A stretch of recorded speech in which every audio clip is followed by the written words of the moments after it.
Hello दोस्तों, आपका मेरे चैनल में बहुत स्वागत है। मैं आपके लिए लाई हूँ भक्ति काल का पार्ट 2। पहला पार्ट मैं पढ़ा चुकी हूँ, आप मेरी यूट्यूब पे वीडियो देख लेना। चलिए स्टार्ट करते हैं भक्ति काल। देखिए, भक्ति काल को 2 भागों में बांटा गया था। एक तो निर्गुण भक्ति और दूसरा सगुण भक्ति। ठीक है, निर्गुण भक्ति उसे कहते थे जिसमें निराकार ब्रह्म की पूजा की जाती थी। निर्गुण भक्ति को 2 भागों में बांटा गया है, एक ज्ञानाश्रय और दूसरा प्रेमाश्रय। ठीक है, फिर आता है आपका सगुण भक्ति। सगुण भक्ति उसे कहते हैं जिसमें भगवान के आकार, रूप, गुण की पूजा की जाती है। ठीक है, इसको भी 2 भागों में बांटा गया है, एक तो राम भक्ति और दूसरा कृष्ण भक्ति। ठीक है, जिसमें राम भगवान की भक्ति की गई उसको राम भक्ति कहा गया, जिसमें कृष्ण भगवान की पूजा की गई उसको कृष्ण भक्ति कहा गया। अब जान लेते हैं निर्गुण आपके भक्ति की क्या विशेषताएं हैं।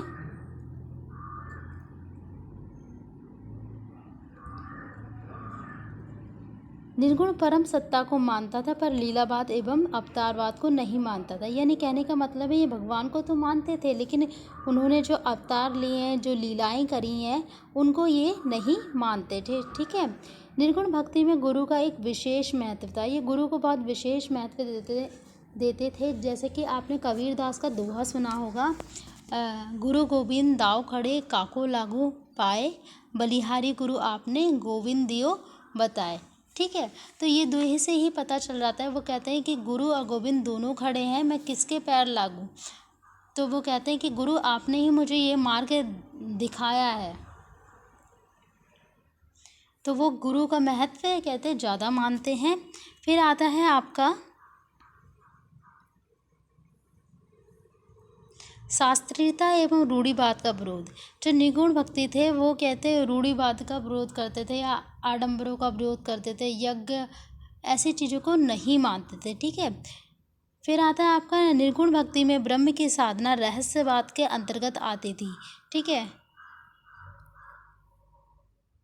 अब देख लेते हैं प्रमुख निर्गुण संत कवि।